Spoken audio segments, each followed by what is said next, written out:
So, good afternoon, ladies and gentlemen. Hello, everyone. A warm welcome to you all, wherever you are, and especially, of course, to our speaker, historian Pratik Chakrabarti. We are so happy to have you with us and to have all of you with us. Um, and again, I must say we are a very diverse crowd again. Both country-wise and domain-wise. I think there's people from various domains in the health humanities and even some from the biomedical sciences, if I'm not mistaken. Anyway, before we get started, I would like to say a few words about this series of which this lecture is part, and then to discuss a few practicalities. And then Kat, my colleague Kat Wils, will take over. She's also an historian here in Leuven, and she'll introduce our dear speaker. So this talk is the damn, I lost count. Fifth, fourth, fifth. Yeah, sorry.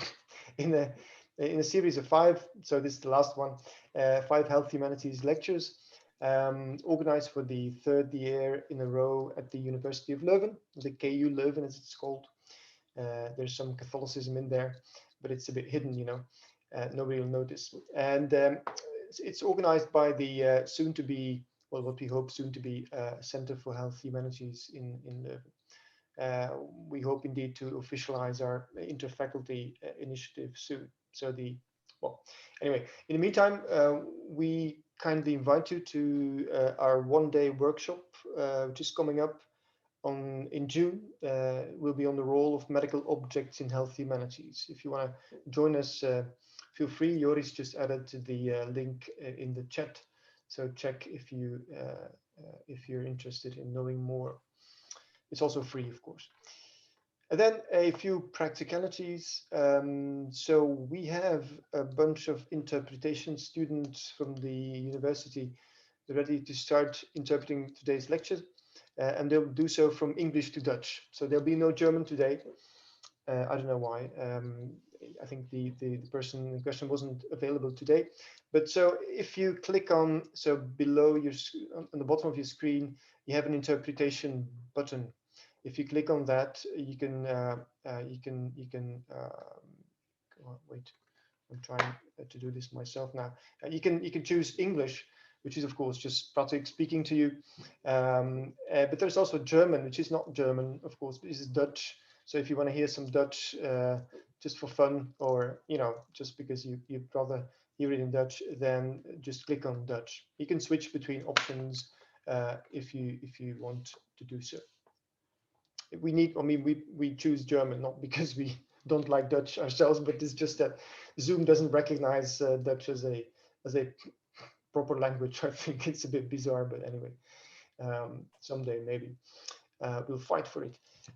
So then this talk will be recorded. So those of you who want to see it again or want to alert it to someone else, it will appear soon on our YouTube channel, well, the university's YouTube channel. So check on YouTube for KU Leuven channel, KU.Leuven channel, and you'll find this talk. So we have an hour and a half in total, and Pratik kindly agreed to limit his talk to 40 minutes or so, which means we have plenty of time for Q&A. And I propose to do that Q&A as we did in previous talks, which means that I prefer you to message me first, just alerting me that you have a question. You can even tell me what it's about vaguely, and then I'll just point at people to ask their questions. So if you want to read your question, if you want me to read your question out loud, I'll be happy to do that for you, of course. But if you want to ask a question yourself, then just wait for my sign, and I'll send you a personal chat message to say that you're up next. Right, and then yeah, I think that's it. Maybe just let you remember to switch off your microphone at all times, of course, except when you're asking a question. You can even switch on your video. I mean, it's actually preferable to switch on your video when you ask a question, so as to have some sort of engagement with Pratik. It's also nice for us to see some conversation going on while sitting here lonely as ever. Well, with all this said, I now switch the microphone to my dear colleague Kat, Professor of History of Medicine at KU Leuven, and she'll introduce our speaker, Pratik. Kat, it's your turn. Thank you, Peter. We are indeed very happy and very honored to be able to welcome today's speaker, Professor Pratik Chakrabarti, who is the director of the University of Manchester Centre for the History of Science, Technology and Medicine. Pratik is an acclaimed historian who has contributed widely to the global and imperial history of medicine and science, and he is the author of quite impressive number of monographs and articles, but I will limit myself to mentioning or to giving some attention to two of them, which are particularly interesting, I think, for our lecture series. In the first place, the synthetic overview. He published A Medicine and Empire, a global history of imperial medicine in the British, French and Spanish empires from the 17th to the late 20th century. And I would also like to mention his most recent book, which came out last year, Inscriptions of Nature, which deals with the ways in which 19th century geologists, ethnologists, archaeologists, and missionaries studied and defined Indian antiquity in their studies. Today as well, Professor Chakrabarti will take us to India, a country which has unfortunately been a lot in the news recently due to the current pandemic. But we will go on a more historical journey and focus on the history of India's public health system and its hybrid, partly international, partly local, partly secular, partly religious roots and specificities. Thanks a lot, Pratik, for sharing your work with us today. You have the floor. Thank you, Kat. Can you hear me? Yes. Thank you, Kat, and thank you, Peter and Joris, for inviting me to your lecture series. I'm truly honored to be here. I wish we could be in person and have a proper, cozy room kind of a discussion, but maybe soon. So, as Kat was saying, my last book was on a completely different topic on history of geology and fossils, and this is a new project that I've started. So I would say that very early in the talk that this is something I've just started to work on, and it's a project that I've often thought about working, is the post-independent Indian health planning development, and particularly I wanted to work on the first 2 decades before kind of the 1978 Alma Ata Declaration, but the first 2 decades of Indian health projects being built. And this is the first time I'm actually working on post-colonial India. I've been a colonial historian almost all my life, so it's the first time, and it's also something I've started to work on. So this is more kind of will be probably a workshop than a lecture, because I'm looking forward to your ideas. I'm using this lecture almost to get my ideas going for this project. So please feel free to contribute, comment, and give me feedback on what I'm presenting on. I'll just put up my PowerPoint. Let's hope you can all see it. Can you see the full screen of the PowerPoint presentation? Because I've got 2 screens. Okay, great. Yes, so thank you. So the main aim of the project, as it started, as I when you have started, you have a kind of an imagination of what it has to be. I am at that stage. So the project that I have in mind, or had in mind, was trying to write a history of the origins of primary health care and social medicine in India. And most of you will be familiar with the term social medicine, which is essentially a movement that developed in the interwar era, pioneered often by doctors and physicians, but it had a larger format within which labor movements, welfare states, larger connections between health and well-being, social movements were being connected. So what it essentially meant, the birth of social medicine, the realization that health is a social problem. And it needs not just biological solution, but social, political, structural solutions. So that was the birth of the social medicine in Europe primarily, but the movement took place in other countries as well. Now, what I was trying to do is trying to understand how this movement took place, particularly in post-war, post-independent India. When India became independent, India started to build or look towards building its health infrastructure. But that agenda of building the health infrastructure was not a singular one. It had issues of poverty, nutrition, industrialization, agriculture, food, all those wider problems tied to it. So the main ambition of the project was to see this complex facility or issues that are connected to healthcare as India started to build its health infrastructure. So that was the plan.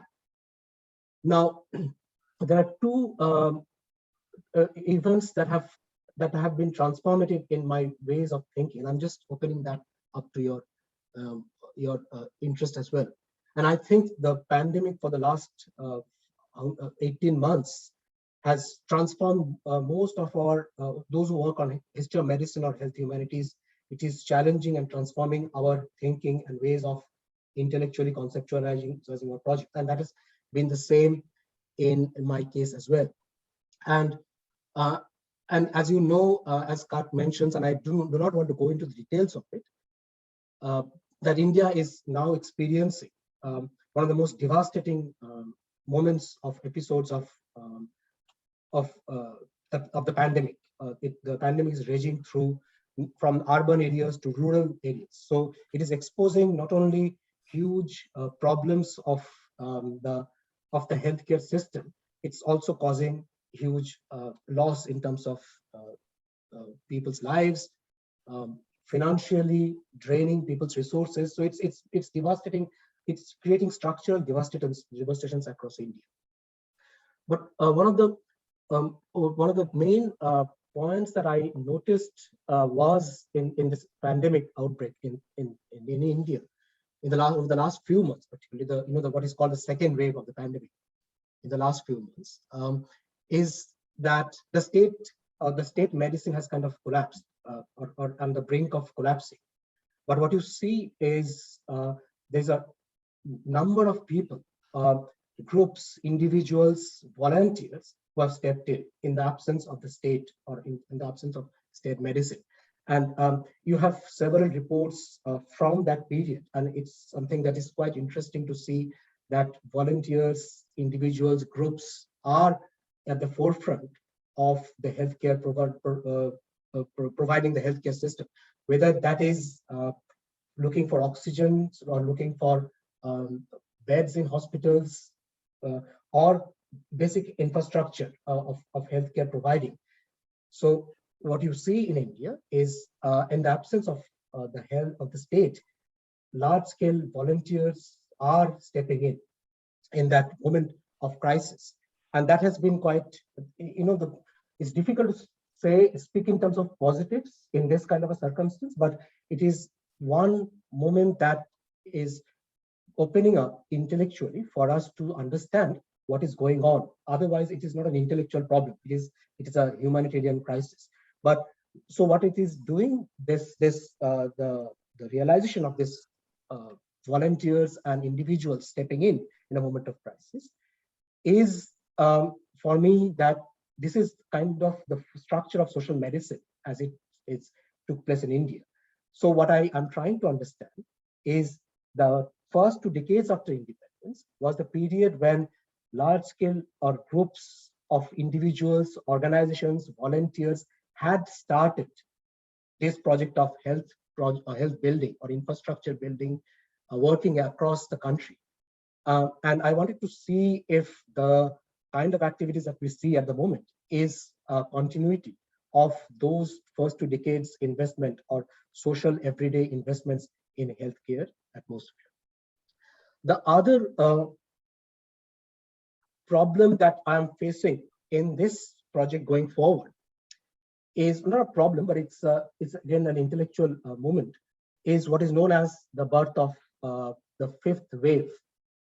So there recently has been a call for a fifth wave in public health, which requires everyone to take a shared responsibility for healthier behavior. This involves encouraging people to value their health more highly, helping them to make healthy choices more easily, reducing the ways in which unhealthy lifestyles are promoted, and recognizing that we all have a role in supporting others to adopt a healthy lifestyle. A move away from the state being a primary healthcare provider. So that there's a lot of literature on fifth wave. I'm sure you are familiar with, but there is this is a pre-pandemic book. It's interesting to see how the fifth wave might look like in after the pandemic, because the fifth wave, one of the features of the fifth wave was a move away from the state. But as we are realizing that the state has to play a fundamental role in healthcare, whether it's vaccination, hospitals, or other kind of healthcare systems within the pandemic, it might revise the way the fifth wave shapes up. But the moment that is provided to us in the fifth wave, that it is essential that individuals or groups take up their own responsibilities in healthcare systems.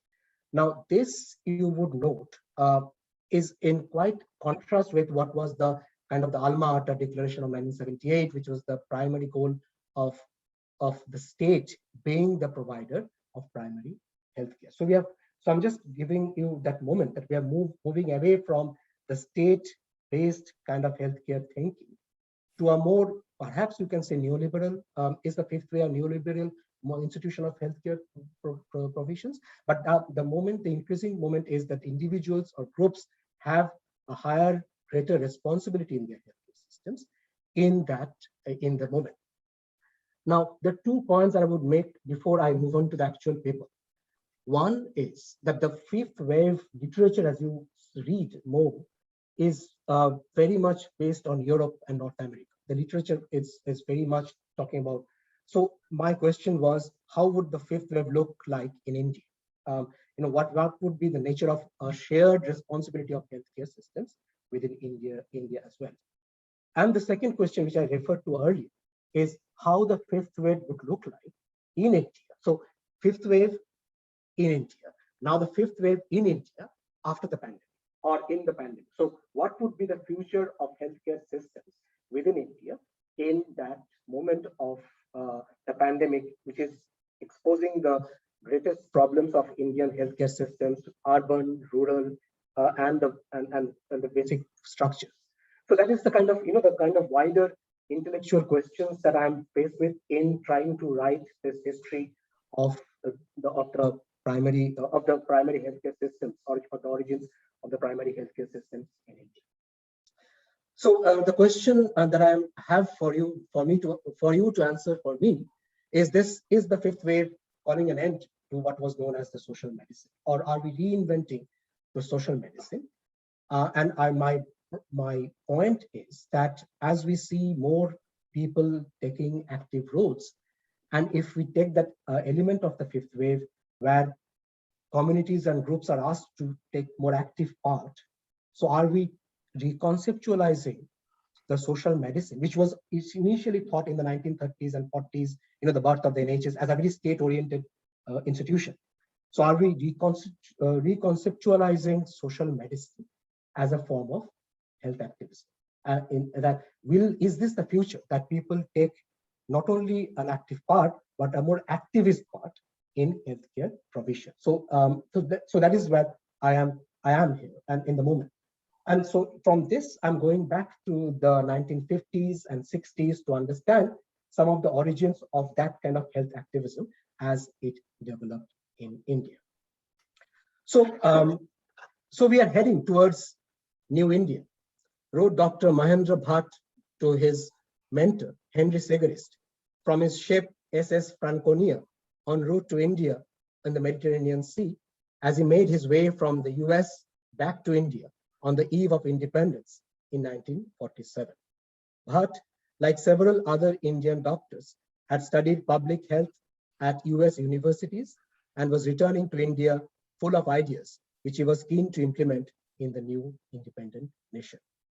On our return home, he wrote to Sigerist, "We are very anxious to settle down to work immediately. We do not know where will be our openings and our opportunities. As you will know, we are primarily interested in the complete medical care program planning and establishing health in regional centers. Bhatt had passed his MBBS from the University of Bombay in 1941. In 1945, he was awarded the Vatamul Foundation Fellowship for 2 years to study in the US, and he worked in the Department of Tropical Medicine, Graduate School of Tropical Medicine, Tulane University, New Orleans, between 1945 and 46. Just before leaving for India, he toured around USA and Canada with his wife, studying public health and medical care programs as arranged by the Harvard School of Public Health and sponsored by the Vatamul Foundation. His wife, Divya Bhatt, was an educationist and social worker, and they toured different parts of southern US during the 1945-46 to study different institutions of social work there. He wrote back to Sigerist, "We made the entire trip around 8,000 miles on Greyhound buses, which gave us an additional advantage of seeing the cross-section of the country and the people." He planned to go to the USSR, but he failed to secure a visa for the USSR in the middle of the war and returned to India. After returning to India, Bhatt devoted himself to public health infrastructure building in West Saurashtra in Western India, and for working particularly on children and maternal health. Bhatt's trajectory provides us an entry into a largely unknown story of the role of several individuals, medical professionals, groups, organizations, communities who had started the building the health infrastructure of India after independence. As is evident in Bhatt's case, the American schools of public health, like those in Johns Hopkins, Yale, Harvard, and California, became the centers of public health instructions, where several Indian doctors such as Bhatt, Sushil Nair studied and subsequently made significant contributions to Indian public health. I just wanted to highlight another individual who is more famous than Bhatt, whose name is Dr. Sushila Nair, and she's a fascinating character, and I would like to write more about Sushila Nair. And so Sushila Nair, Dr. Sushila Nair did her medical studies from Lady Hardinge College in Delhi. And then she joined the Indian national movement in the 1930s and 40s and came to Sevagram, which is the Gandhi's kind of, the refuge that Gandhi built in Ahmedabad. So she basically worked and served Gandhi and the institution. And this is where she started building a small hospital. And you can see the doors, or the background, the hospitals that she built, a very rural, small scale hospitals that she built. After the assassination of Gandhi and after independence, she, I think in 1950, went to Johns Hopkins to study, and this is where she's studying. And after she finished her studies in Johns Hopkins, she returned to India, dedicated her life to public health infrastructure building. She was also served as the Union Minister of Health in India. So there are different kind of individuals who have this kind of traveling abroad, coming back with ideas of social medicine and being involved in the Indian healthcare system. So after independence in 1947, India embarked on a planned model of health through which the medical infrastructure of one of the most populous nations of the world was sought to be built. This was a vast undertaking that sought to tackle problems of poverty, malnutrition, sanitation, inadequate health facilities, and curative and preventive health measures in rural and urban India. However, what is critical is that often these health agendas were taken forward in the involvement of a variety of individuals, groups, local and international. A plethora of organizations such as the Population Research Centers, the Voluntary Health Association of India, Indian Social Institute, Foundation for Research in Community and Health, Gokhale Institute of Policy and Economics, the Demographic Training and Research Centers in Bombay, all participated in this health movement. Along with these, international and local missionaries, community nursing organizations, doctors, community health workers worked in different sectors of public health. In doing so, They redefined, challenged, and even refashioned the government or the state-based health doctrines into actual practices of everyday lives in India. Their surveys and studies at district levels and in rural and urban settings have left a vast number of reports, texts, memoirs, and journals on rural-urban health, maternity and children health, demography and nutrition, medical training and nursing, written from sociological, medical anthropological, political, missionary, and socialist perspectives. These texts offer rich insights into the diversity of the public health movement and activism in India. One of the primary challenges of writing the history of post-independent public health in India has been the lack of any centralized archive of institutional papers, records such as those of government hospitals, dispensaries, and reports by medical officers that one tends to find for the colonial period. One of the advantages of working on a colonial period, which I've enjoyed, is that you have the British Library or the colonial archival papers, but there's a central repository. For the post-colonial period, one is faced with this problem of there is no central repository. So what I have been doing for quite a few months past, before all this lockdown, right? When I say last few months, I mean always pre-lockdown, is traveling in India into these various institutions, archives, and collecting these materials. I've only collected these materials. I've never kind of thought about this, but I've been traveling to these various organizations that I've been talking to and collecting the database, so creating my own kind of archive to work or start the work. So that is what my project has been so far. So the Indian story is therefore different from other planned national health projects such as in China and USSR, where the involvement of the state remained predominant.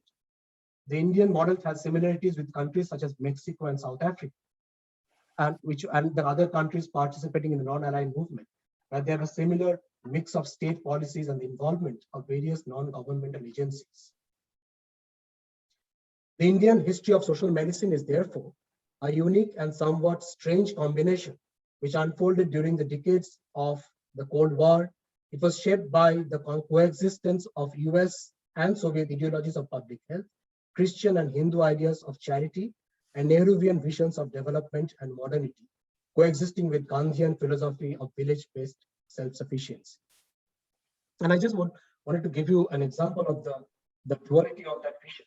On the one hand, you have what is known as the All India Institute of Medical Sciences, which was established in 1952, which cost millions of dollars. It was funded by the Colombo Plan, an internationally funded massive hospital, which was imagined to be the Indian Johns Hopkins, a perfect training and treatment-based hospital in Delhi.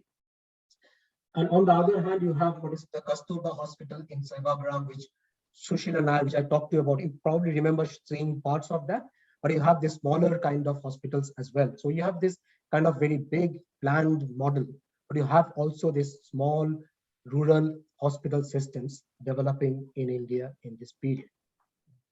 Pratik, sorry, can I interrupt you? Just it seems sometimes the microphone doesn't take your voice well. Could you maybe come a little closer to the microphone? Sometimes the sound is a little bit hard to. Is it better now? It's better, absolutely, yes. Oh, so I'm probably moving too far away from my laptop. I think, yeah. Thanks. I feel for the interpreters. They've been struggling for them. Sorry. Yeah. Thank you for letting me. I'll make sure that I lean forward as I speak. So while the ideological foundations of Indian planning were often borrowed from the Soviet planned model, key areas such as nutrition research, food research, and demographic control were often sponsored by the USA. Organizations such as the Rockefeller Foundation played significant roles in rural health centers and hospitals in post-independence India. So you have this strange bedfellow system where you have a very Soviet model of planned healthcare and industrial growth, but you also have a strong involvement from US and other international groups. So one of the key areas that I want, can you still hear me all right, Peter? I just wanted to, okay, thanks. So one of the key areas that I am planning to focus on is the establishment of rural healthcare and the public health centers in rural India, because that is where the biggest challenge was. because at the time of the independence, almost 90% of India's population lived in rural areas. And according to the Bhore Committee report, the Bhore Committee report was a report that was published almost at the eve of Indian independence in 1946, which kind of has remained as a blueprint of the state of Indian health at the end of the colonial rule and the challenges inferred. So it is often the starting point. The Bhore Committee report published in 1946 is often the starting point of thinking about the post-independent healthcare systems.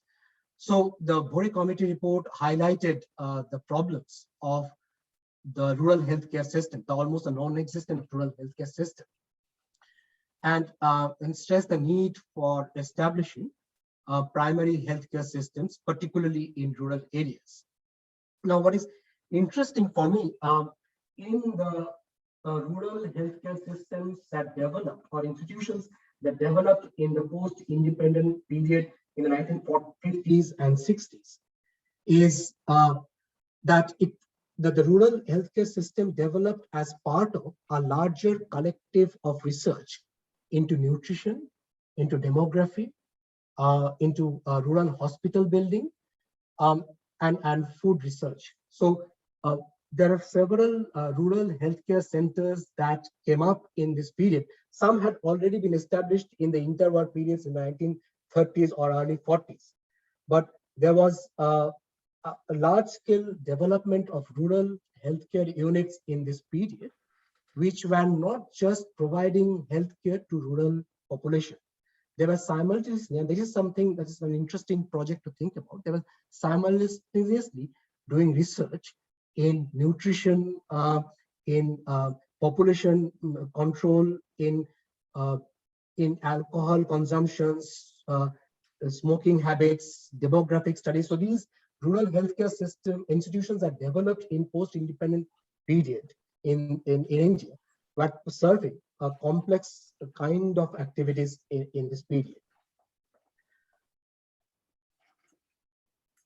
So the Ford Foundation helped in village life and educational opportunities, and also invested in rural health and started 3 rural health orientation centers in 1954 for providing facilities and training of staff at public health centers in rural areas.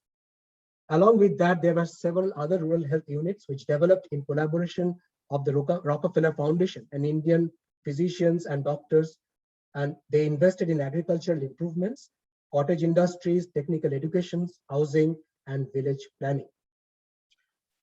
The Sengur Health Unit, a rural health unit, which was started as a unique institution that sought to link concerns of rural health with medical education simultaneously. It was established in Sengur, around 20 miles north of Calcutta, as rural and in Bengal, in eastern parts of India, as a rural health unit of the All India Institute of Public Health, with assistance from the Rockefeller Foundation. Conceived in the early 1940s, at a time when the Bhore Committee was examining the proposed prospects of rural primary health, the unit became a key site for post-independent Indian medical training in rural health. The unit was the idea of John B. Grant, a member of the International Health Board of the Rockefeller Foundation, who became the director of the All India Institute of Public Health in 1939. Grant, a strong proponent of social medicine, had a clear vision of community-based primary health care, and a philosophy that he imparted in the Bhore Committee as well, of which he was a member. And the Sengur Rural Healthcare Center was a product of that thinking of social medicine in rural areas. The faculty of the All India Institute of the Public Health ran the unit, which offered facilities of rural health training and administration to its students. The medical students and staff of the All India Institute of Public Health conducted detailed studies of sanitary conditions, housing, hospital facilities, literacy levels, health status of school-going children, addiction, over the decades, to provide social mirror of the rural areas served by the institution.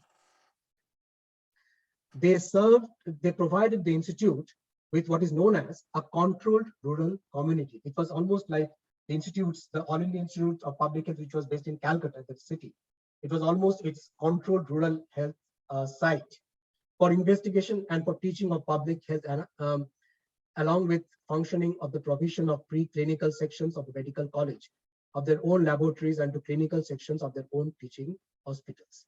In addition, it provided opportunities to investigate the best ways of applying the results of medical knowledge to the requirements of rural units of population within existing economic practicality. This was part of a general attempt at integrating rural health with medical training. Prominent Indian medical schools in the post-independent era established their own rural health centers. So there was a larger model of rural health centers being attached to various medical institutions, which were based in the cities, where young or trainee doctors and nurses served. They also became sites of their own experiments in various aspects of rural public health. There were similar studies conducted in other parts of the country, in Najafgarh near Delhi, in Naujel in Uttar Pradesh, or in Narangwal in Punjab. In Mathura in the 1970s, the rural healthcare system was established in collaboration of the Crichton Freeman Christian Hospital and the Methodist Hospital. And they served as an American missionary hospital and started a small clinic in Vellore as well, which became the Christian Medical College, a vital medical institution in India in the post-independence era. A parallel development in this period was a study of rural dispensaries by Indian doctors. Several Indian doctors and medical anthropologists closely studied and documented rural health centers, hospitals, and population control activities. For example, Khwaja Arif Hassan, who studied public health in the University of California in Berkeley and worked at the Department of Social and Preventive Medicine at King's George Medical College in Lucknow, traveled to the village of Chinaura in Uttar Pradesh and lived there for several months, where he studied in detail the healthcare system of the entire village, the activities of the village dispensary, the relationship between the doctors and the villagers.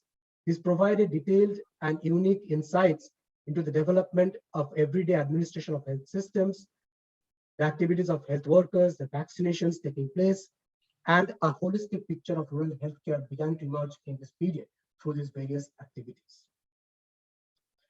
What is interesting in these projects, and I've been looking at these various kinds of reports that are emerging from the various rural health centers that I've been studying, is how one of the main challenges that were emerging in the 1950s in India, which is known as population control, and you would be familiar with the Indian population control measures that developed, is how these rural healthcare centers were also becoming centers of population control and what is known as the family planning movement in India. So one of the questions that I am thinking about is how did these rural healthcare centers that operated in India from the 1950s and 1960s also became sites of family planning, or essentially population control. So India started its family planning or population control program in 1952. But what is important to note, to remember, is that when it started, the family planning or the population control measure that started in India in the early 1950s, there was a lot of debate taking place within India of how this family planning or population control measure should unfold. And there was a strong view among some of them, and in particular, Dr. Sushila Nair, whom I've referred to earlier. And she believed, sorry, this is something I'll come back to. But for somebody like Sushila Nair, she was part of the first member of the Committee on the Population Growth and Family Planning in 1951, which the committee recommended that India starts a large-scale all-India family planning program. But for Sushila Nair, it was very clear, and I won't go through the entire quote, and you can read as I speak, or I'll probably read a part of that, is that it is not primarily the role of the state to institute family planning or control population. And she says the state can never control population, whether it be a drive for increasing or lowering the birth rates. So what she meant by that, and there's a long report where she writes about why it should not be the responsibility of the state to control the population, is that the state can create conditions of of population control through various studies, through demographic studies, through studies of nutrition, through also facilitating birth control measures in various hospitals and refuge centers and rural health centers. So that was a kind of a model that she had in mind.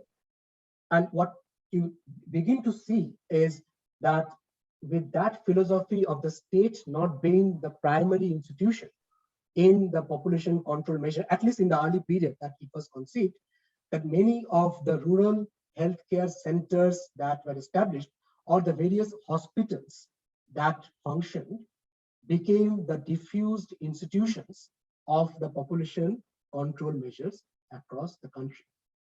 And one of the institutions is what I was referring to, is the Narangal Population Project, which was more a kind of a rural. This was a rural healthcare institution in Punjab, in northwestern India. And what is interesting is, unlike the Singur project that I talked to you about, which was a more general healthcare institution, the Narangal project was much more dedicated. It was known as the Narangal Population Project. It was a rural healthcare unit, but its sole goal was to start in thinking in terms of rural population control. And what it did was had this several villages, and these are the various villages that so this is Punjab in northwestern India, where the Narangal Center was located.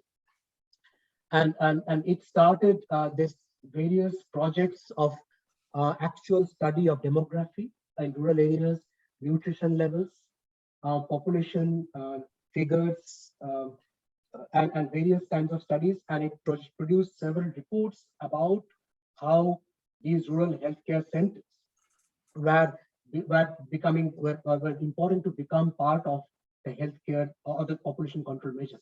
The point I'm trying to make is what you see in the Narangal project, and to an extent in Singur and other healthcare projects, is a kind of a diffused model of rural population control projects that were started in India in the 1950s and 1960s, which became much more centralized later on. And there's a reason why it became more centralized within the state, and the state became a much more dominant institution in the population control project.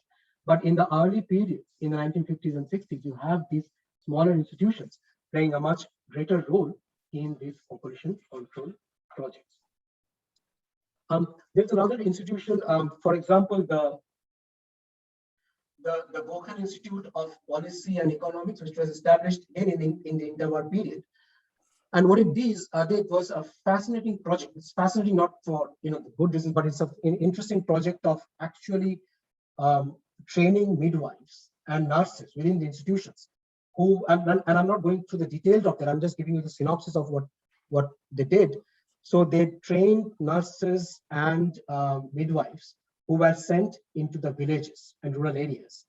And these nurses and they were kind of became the community nurses or village workers that kind of who were embedded within rural health institutions. And what you see, and these the institute has then collected this information, produced several reports. And what you read in these reports is a fascinating kind of insight into how these midwives and nurses worked in rural communities. And what they did was, one, serve the health requirements of these communities, the kind of healthcare, the primary healthcare systems at the start that they served.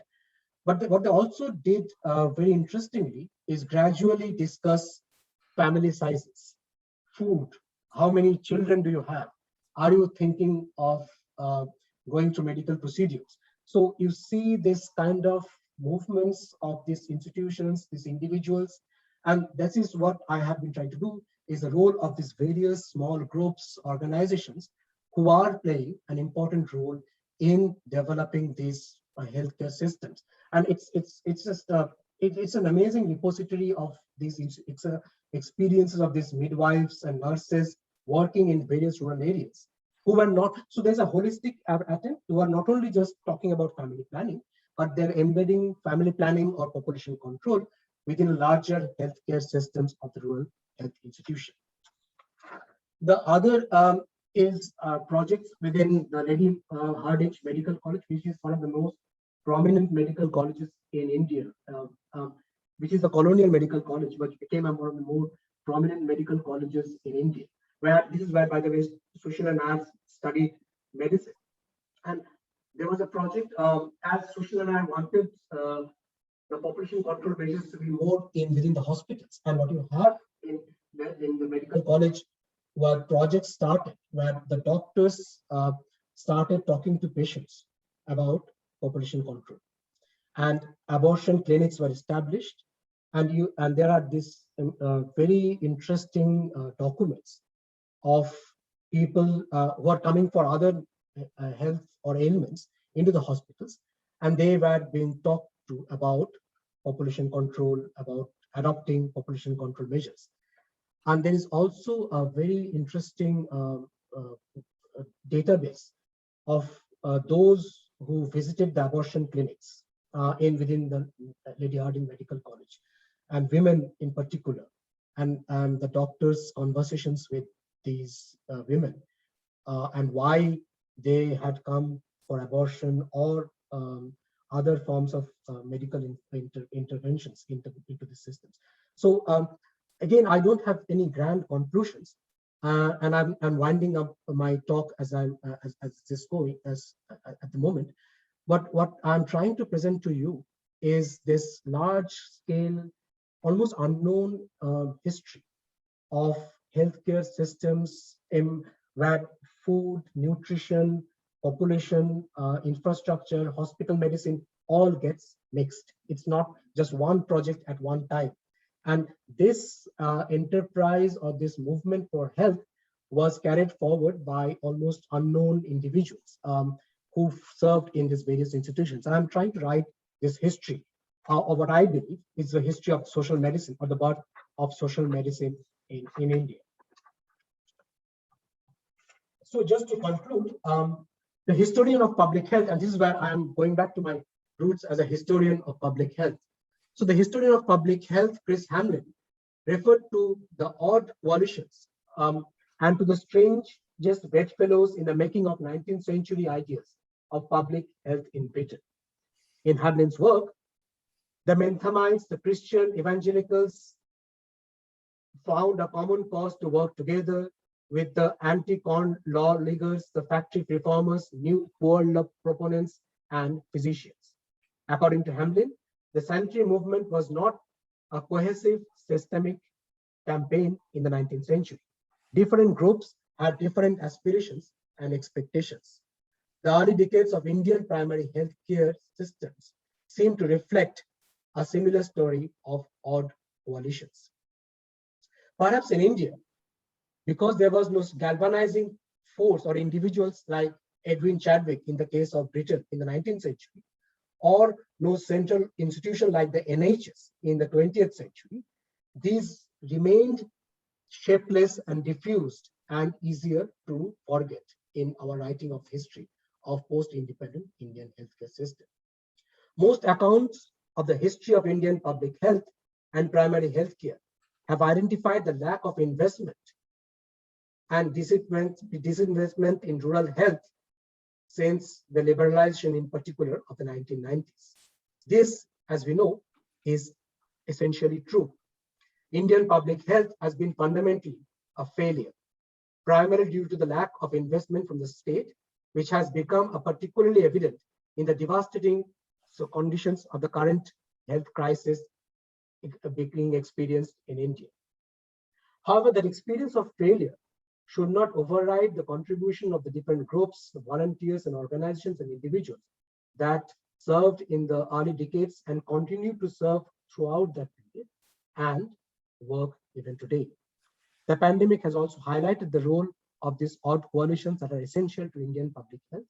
The history of the early decades of the public health are important to revisit for that reason. Thank you. Thank you, Pratik, for this interesting talk. I'm sure there will be plenty of questions. In fact, I know there are, and I'll just briefly remind people that who came in late that if you have a question, just send me a chat message saying you'd like to ask a question, and I'll point at you when it's your turn to ask it, and then you can come forward, put your video on if you want to do that, and ask your question yourself to Pratik. So Peter Verstraete, you will first. Are you ready to ask a question? Go ahead.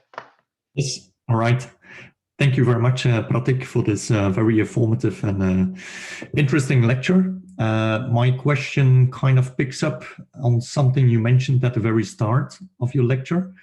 So I was intrigued by the reference you made to activism and also the link between the fifth wave that is currently happening or taking place in the history of medicine and the way that primary healthcare is organized in the West, but also apparently in India. And well, I do not know a lot about activism, but when I think about activism, I immediately also encounter the term identity. I do know a little bit about disability activism, also the activism of, for instance, the Afro-Americans, where they start to raise their voice and try to organize and plea for a particular identity. And so my question kind of is the following one. Could you say something more about the connection which you see between identity politics, and the activism that you have in mind and which you want to research in your ongoing historical project with regard to the history of primary healthcare in India in the 50s and the 60s.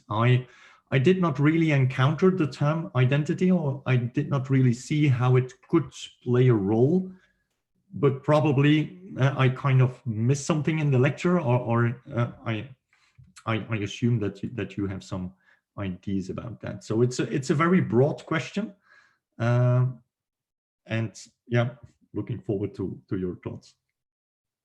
Yes, thank you, Peter. No, I didn't mention identity, and I'm thinking why I did not mention identity, and because one of the core points, as you mentioned, about health activism and particularly disability, also LGBT rights, is about activism, and that is part of the umbrella of health activism that I'm thinking about. Okay. So yes, so my project is to understand health. So on the one hand, the fifth wave tells us to take us more responsibility, but that is more of becoming responsible citizen kind of activism. The way that I am conceptualizing it, but I think the way you conceptualize it is a more political activism, where health becomes part of a political movement itself. And that is how I read the history of social medicine in its early years, where social medicine emerged out of health is a social institution, it's a social problem, but also you need a certain kind of political institution or certain kind of state, socialism, for example, in that period, for social medicine to establish. So there is a political content within social medicine that is important to revisit. And most of the post-independent health activism that I am referring to had that political content. So it is not so much about identity itself, but about, in a way, what kind of state, society India aspires to be, the rural healthcare projects. So the Gandhian political movement, or the remains of the Gandhian political movement in that period. So yes, and those have identity politics embedded with it.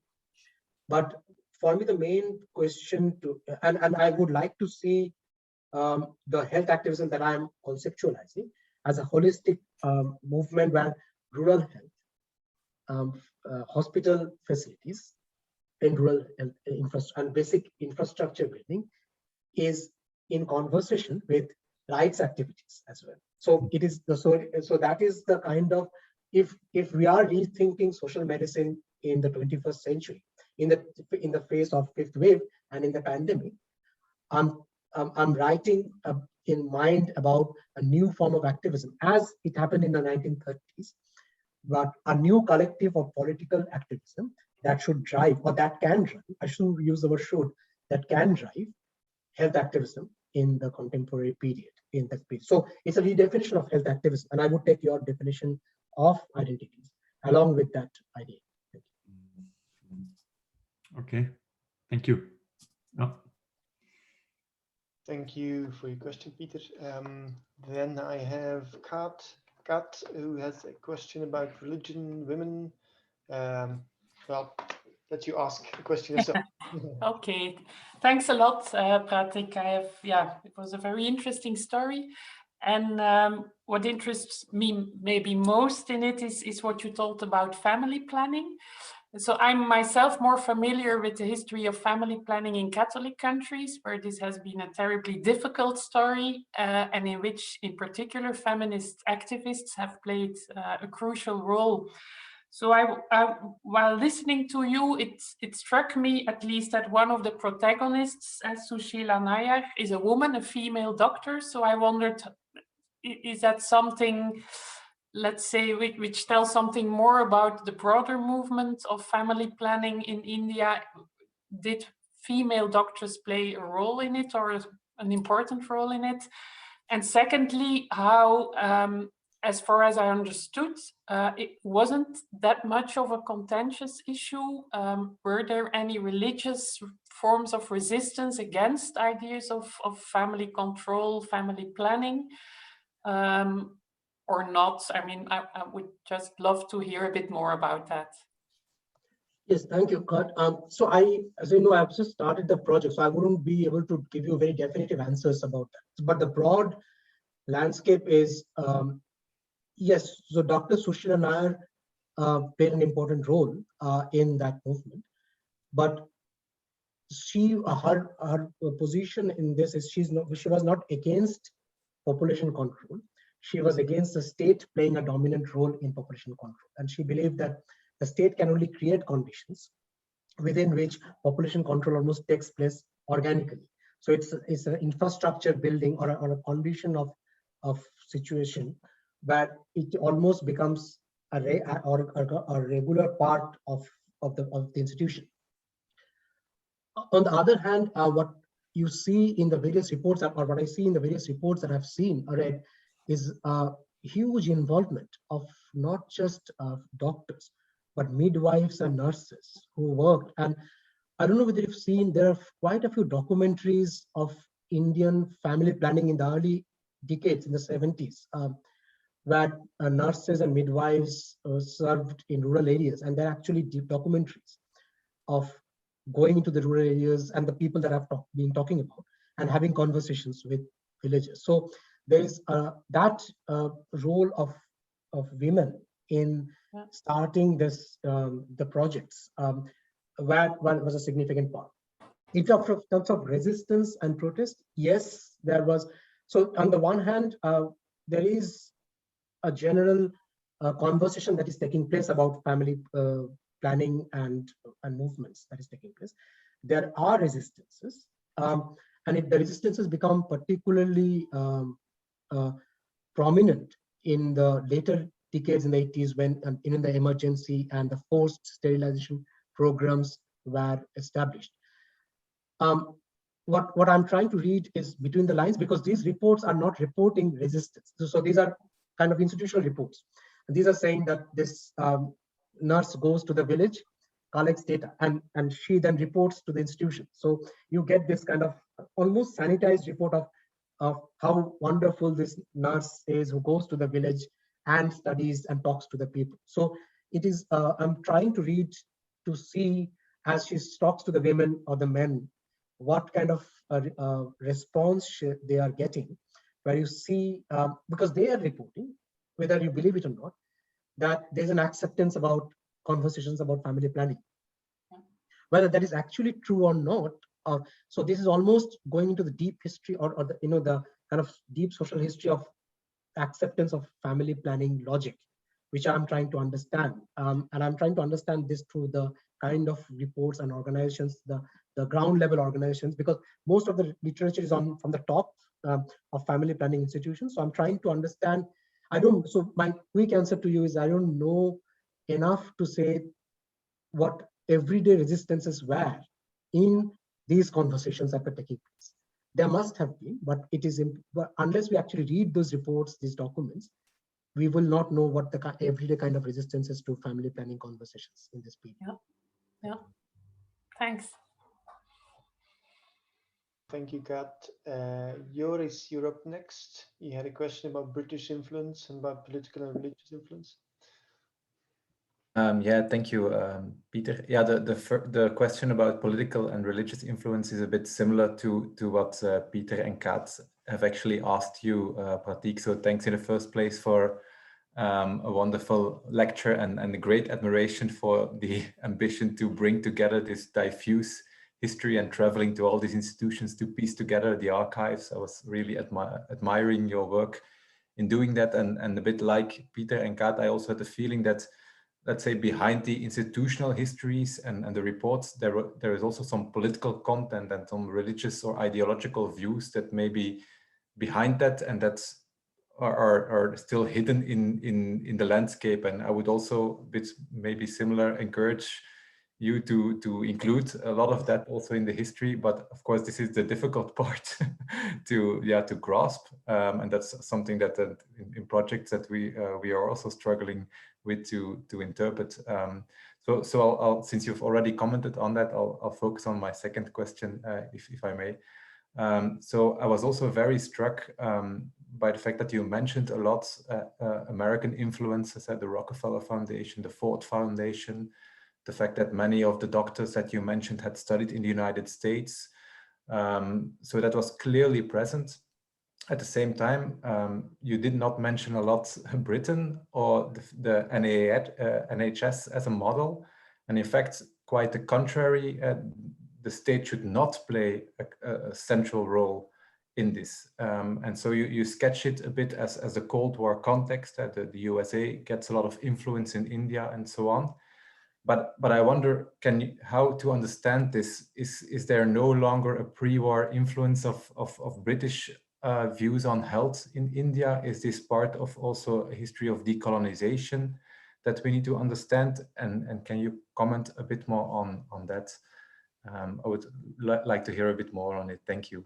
Thank you, Joris. This is a question I love because so this is so I'm going to give you this is my understanding of this entire landscape of what is happening from the 1930s to because what I'm talking about starts in the interwar period in the 1930s. So from the colonial to the post-colonial era, and this is my understanding. And what you gradually see, and this is a broad overview. Please, those who are very detailed historians, forgive me for going through a landscape, the changing landscape. But I'm trying to present the changing landscape as you asked me to. So what you see in the period from the 1930s, interwar period, is so the colonial health systems had been established, but they were under severe stress because they were very limited. They could not serve various institutions. The British state itself was in a flux in that period. So what you see in the 1930s onwards is various American organizations like the Rockefeller, is not just India, but as several different parts are entering into India, and they're in collaboration with the British colonial state in serving various medical, rural health initiatives, and they're actually starting health initiatives within India. So you see from the 1930s increasing influence of American organizations, and with that American ideologies within India and within the colonial landscape. That's one. On the one hand, in terms of education, you have quite a few Indian doctors who have been educated in Britain, because to join the Indian medical service, the IMS, the very prestigious Indian medical service, you have to get a degree from England. But there's an increasing disillusionment within these Indian medical servants about British medicine, because decolonial, there's a colonial critique of the medical institutions. So, and there's a move towards the American schools of public health, like the Johns Hopkins, that is taking place in the 1930s and 40s. And Bhatt is so I've worked in the in Johns Hopkins library, and you see this various letters. So these doctors would study in Johns Hopkins and Yale, go back to India and write letters to their professors in Johns Hopkins or Yale. So the repository is actually Yale or Johns Hopkins about these people. So what you begin to see is a large number of Indian graduates and elite. These are all elite doctors who are coming to American schools of public health. And if you remember, American schools of public health, not the America as a state, as a nation, are becoming one of the main sites of social medical movements. Henry Sigerist is there. So you see that ideological influence. So on the one hand, you have Rockefeller, but on the other hand, you have the American schools of public health as the areas of institutions of social medicine ideologies. So social medicine as an ideology enters India, I would argue, through the American schools of public health. And Henry Sigerist becomes a very influential figure, not the NHS, but Henry Sigerist's Soviet medicine becomes, it's copied in several thousand copies, and it's circulated all over India in the 1940s. So that influence, you can read it as a decolonization. It is probably a decolonization, but it is also a shifting landscape of British influence being removed or going away, increasing American influence in public health, which is a very fascinating. So it's not just Rockefeller. It's actually American schools of public health, which are playing an important role in medical instructions, but also ideologies of social medicine in these places. And you also have, several American missionaries visiting India and setting up hospitals in India. So that American missionary presence in India from the 1930s and 40s and building hospital infrastructures is also an important part of what I would, if I may call it, the Americanization of Indian public health. But it's not an Americanization in that sense, but it's that growing influence of American public health within India in that crossover period from 30s to the 40s. Okay. Yeah, thanks a lot. That really helps to clarify it. Changing influences, maybe even more than just decolonization. Thank you. The Americans are really everywhere, aren't they? But anyway, I had another question from Arpana. Arpana, would you like to come up and ask your question? Hello. Oh, your microphone isn't on yet, so you have to switch it on first. Oh, we still don't hear you, Arpana. Thank you so much. Yeah, That was a very interesting lecture. I'm a scholar in public health based in India. So I come from a non-history background. So just to understand how now currently the district level hospitals, they sort of are the secondary tertiary level care that are provided in the rural context of India. So just to take an example of how the terminologies come out, they are named, the head of the departments are known as civil surgeons. So how do you I'm curious to know, how does that civil surgeon who actually provides services to people, and there is a separate organization of health facilities for people who were Britishers who came in India and facing facing medical issues, and they had to be served. So how does that distinction play out post independence, and what's the finding around that, and what's your insights as to how there's a different kind of services being provided to the rural people of India vis-a-vis the more tertiary care hospitals that we see in cities that are organized? Yeah, thank you. Yes, thanks, Arpana. You're Arpana, not Aparna. Yes. Thank you.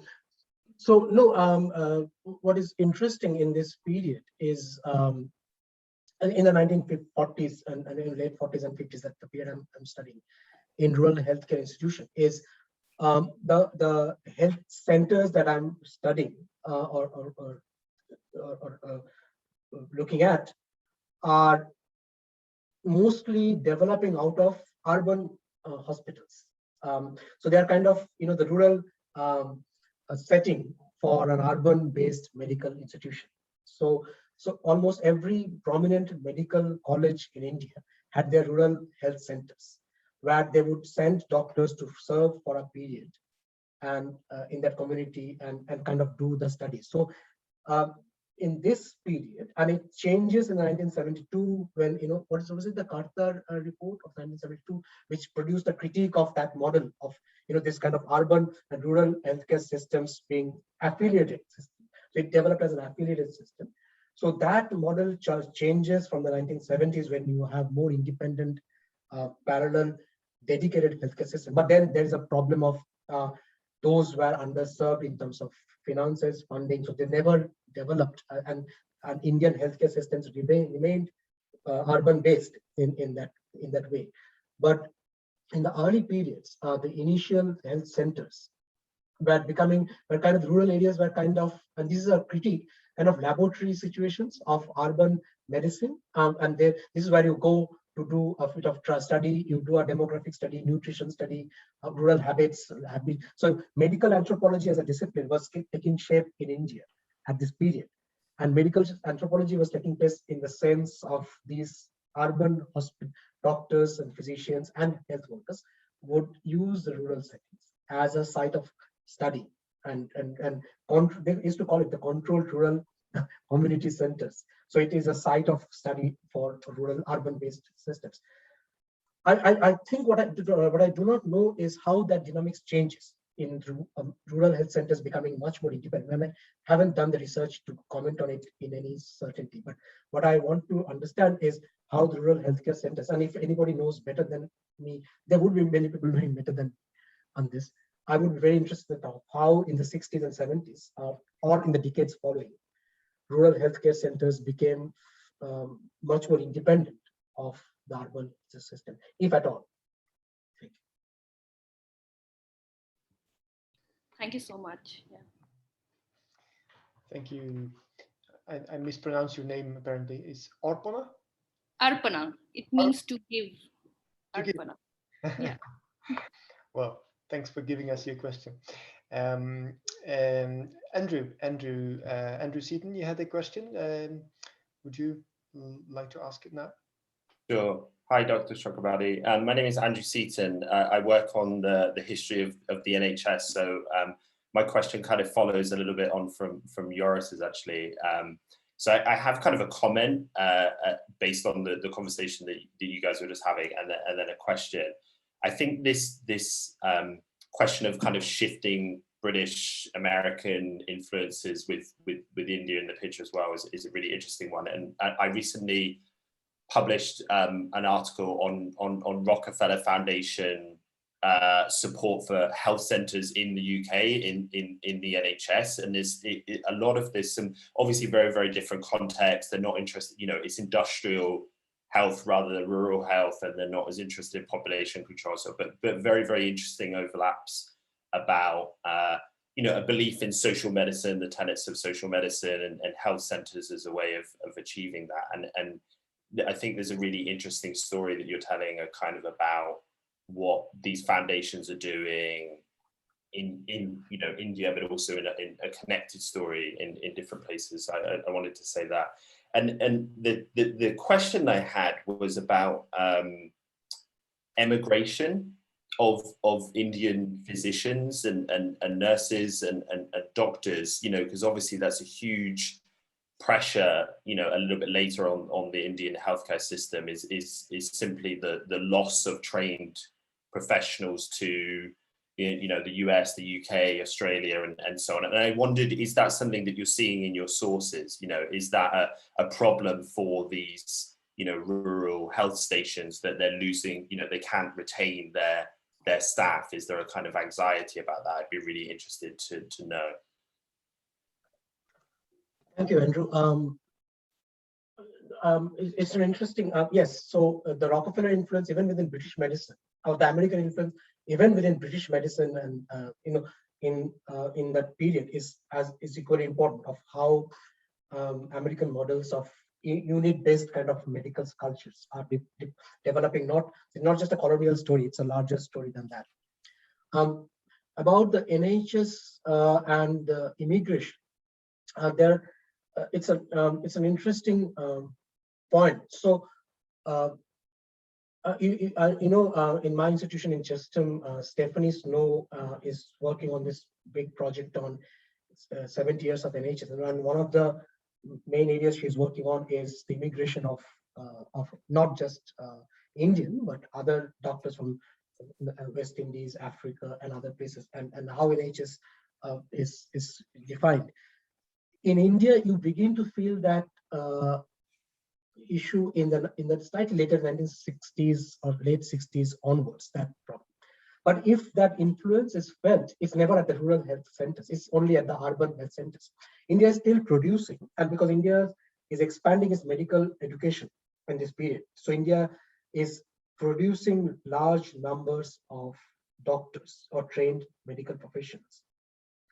The rural health centers are struggling because no one wants to serve in rural health centers. You know, the classic problem, what happened in Soviet Union or other places as well, that the rural health centers are not the victims of the immigration of Indian doctors to the West, to Europe or to America. That is more about the kind of health institutions, the bias or the urban orientedness of the Indian health institutions that develop. And you always have, and I was reading this, this reports about dispensaries in rural areas in the 40s and 50s, and even in the 60s.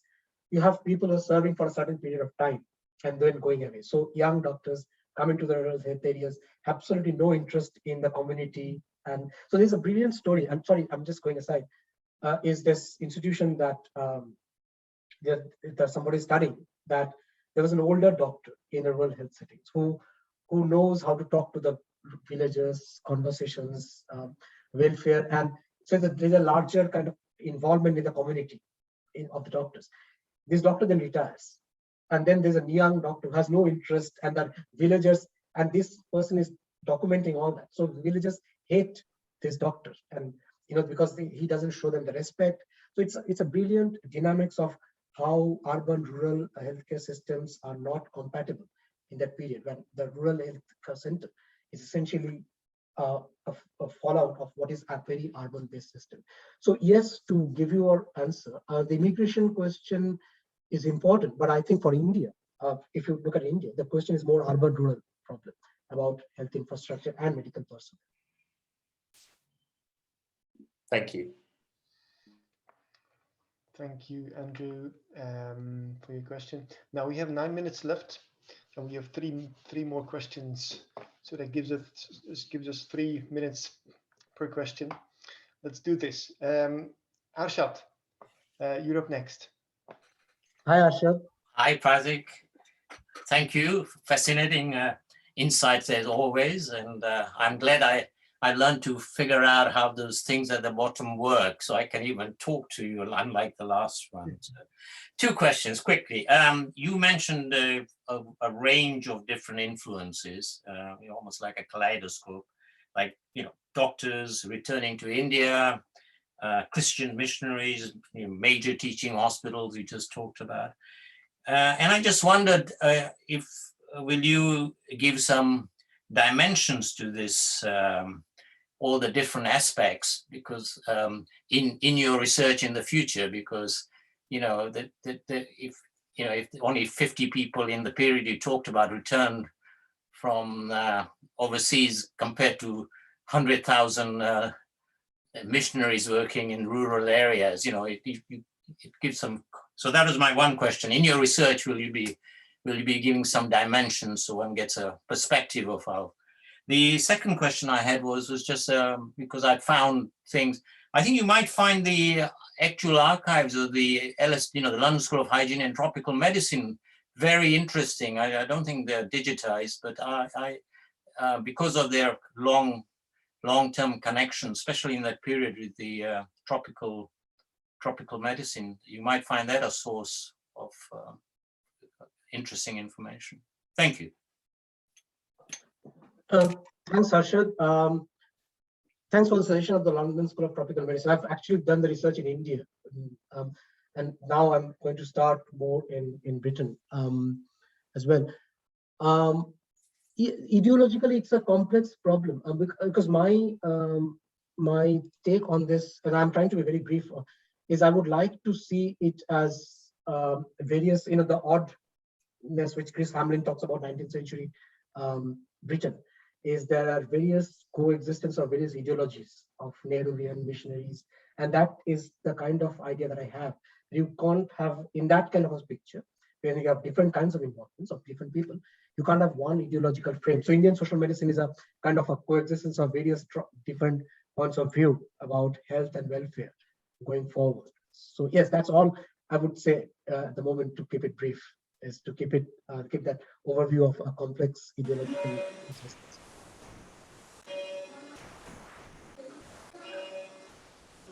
Thanks. That's me. That's okay. The clock going, but we still have time. Okay, Robert, you had a question too.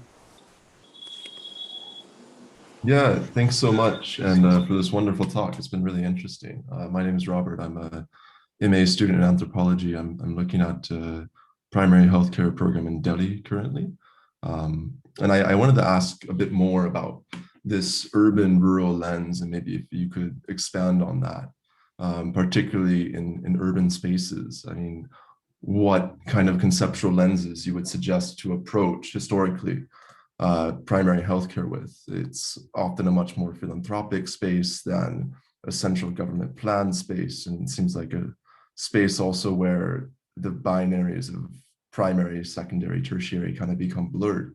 So I'm curious how you would push, kind of, if you're to view it through a urban-rural lens, what type of questions you would pose there. Perhaps selfish, but I'd just be really grateful for any insights you could offer. So thanks for this. Thanks, Robert. So it's interesting, the kind of rural healthcare centers that I'm studying, which is in Narangwal or Singur or Nojel. These are very much projects which are kind of offshoots of an urban project, and so it's doctors who are based in urban hospitals, or for example, the All India Institute of Public Health, who are traveling to the rural areas and doing studies, and so there's an attempt at understanding rural healthcare systems or establishing rural healthcare systems based on very urban kind of yardsticks and developing. And what increasingly happens, in particularly for Singu, is that rural area becomes urbanized, and so that dynamics that that kind of is not so. With the expansion of urban sprawls or urban areas in big cities, many of these rural healthcare centers become embedded within a larger urban growth. So essentially, there are actually rural healthcare centers then within urban sites. So that is so I don't have a great deal of other details to share, but what I see in this period is rural healthcare systems and experiments developed in this period out of very urban, and which I was talking to Arpana about, that they become in this period. And I'm interested to know, and probably not in this session, of what happens in the 70s and 80s when rural healthcare system becomes much more part of rural landscape rather than an offshoot of the urban areas. So in this period, the rural healthcare systems become much more, remain part of that urban healthcare system. And it's a development, it's an extension of the urban institutions.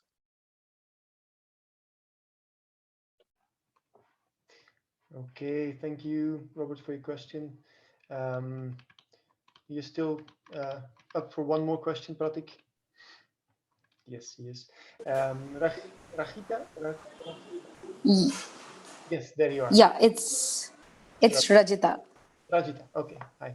Yeah. So hi, Pratik. Thanks for the wonderful lecture today. So I have done my history of psychology quite recently. Just finished my graduation from the Netherlands, and my question, like you have already guessed, is more about the position of psychology in the entire fabric of healthcare in India.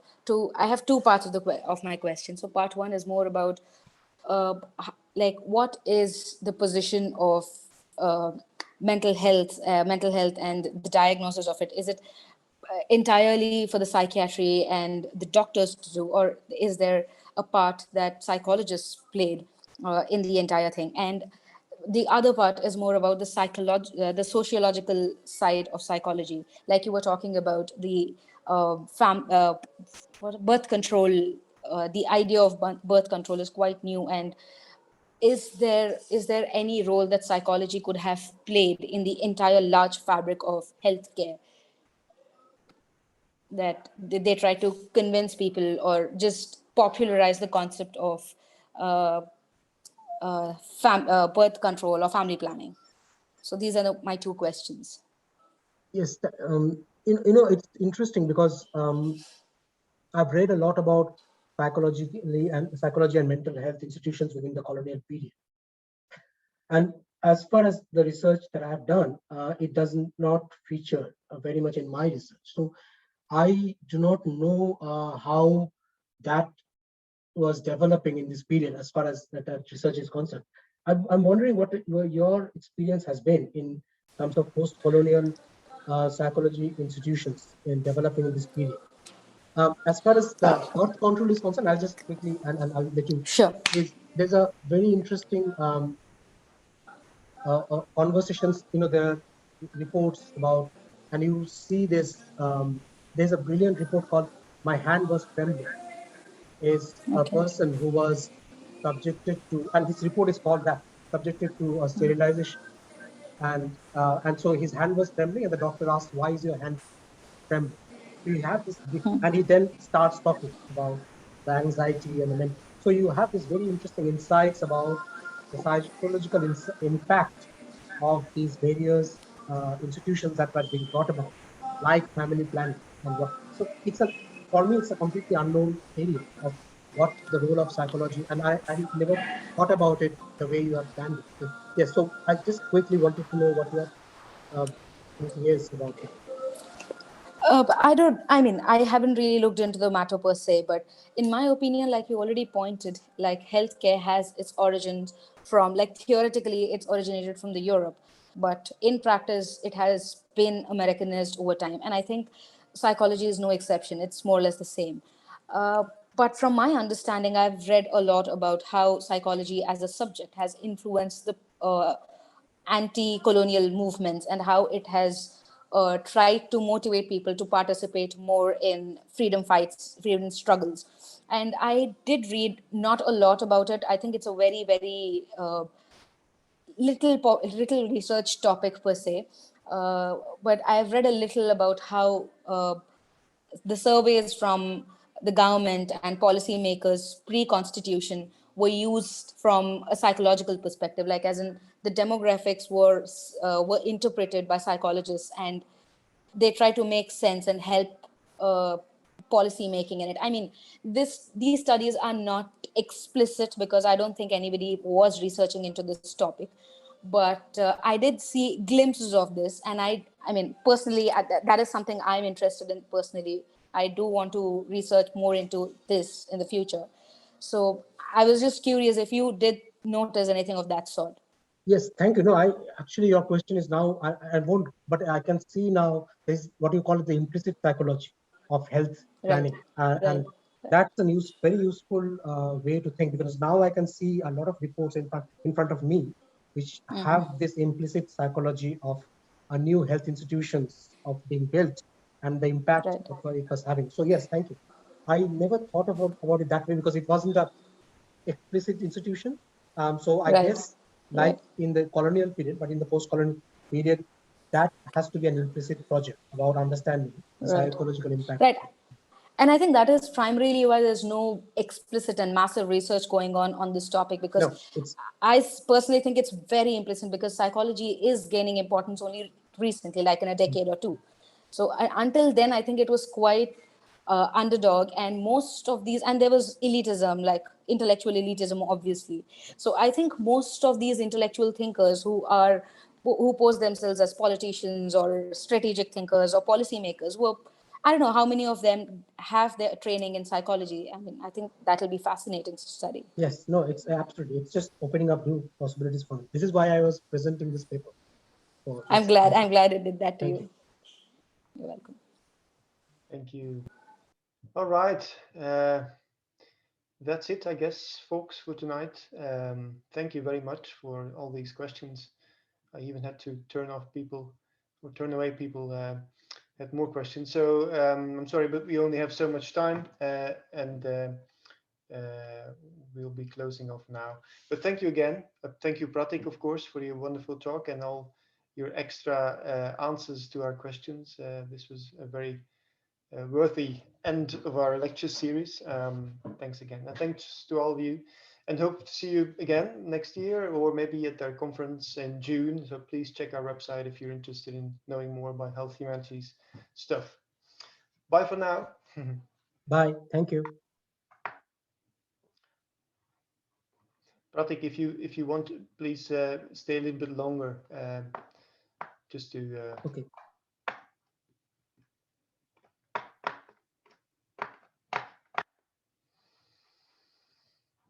All right. So there's still the interpreters.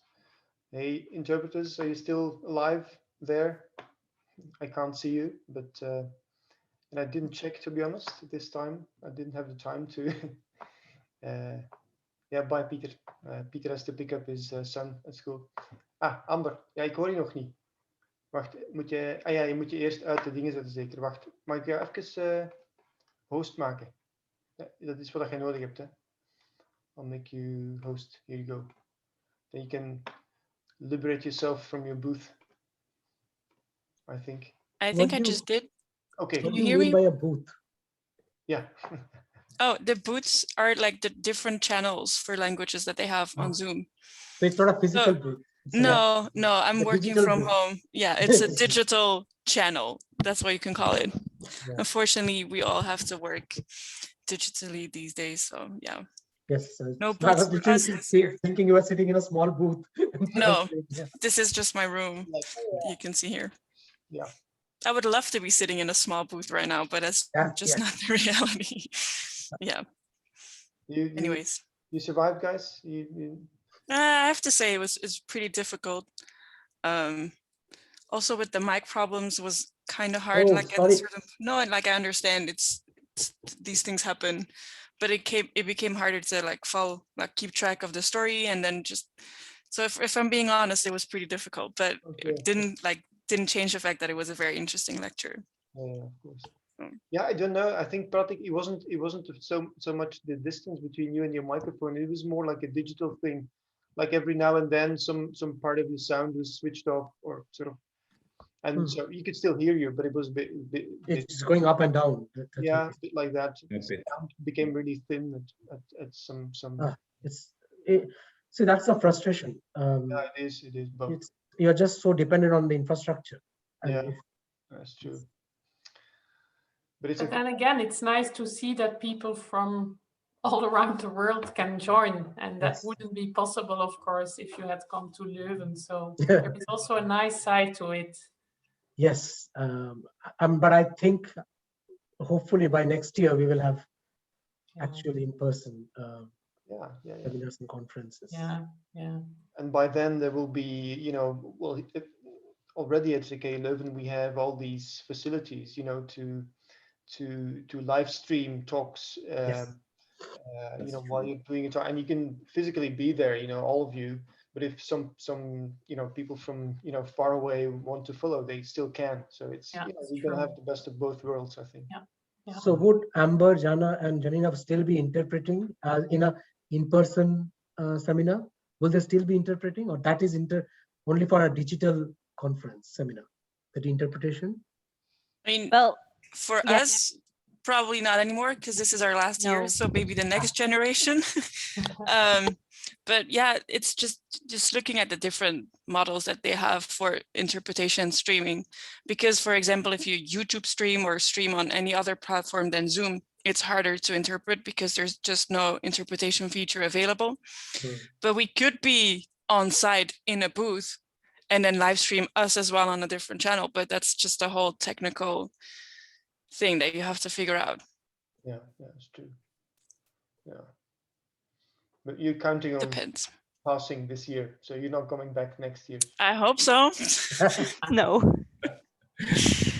Well, I would come back. What a year to complete your degree, isn't it? Excuse me? It was a year to complete your degree. Oh, yes, it's we've actually never sat in a real booth this year, and as an interpreter, that is really strange. Like we're supposed to be experts in digital platforms now, but when we go onto the free market and we've never actually sat in a booth, then we're going to encounter other problems. So yeah, it's a strange year for everyone. That's the only thing that I can think about, and that's positive about it. Yeah, yeah.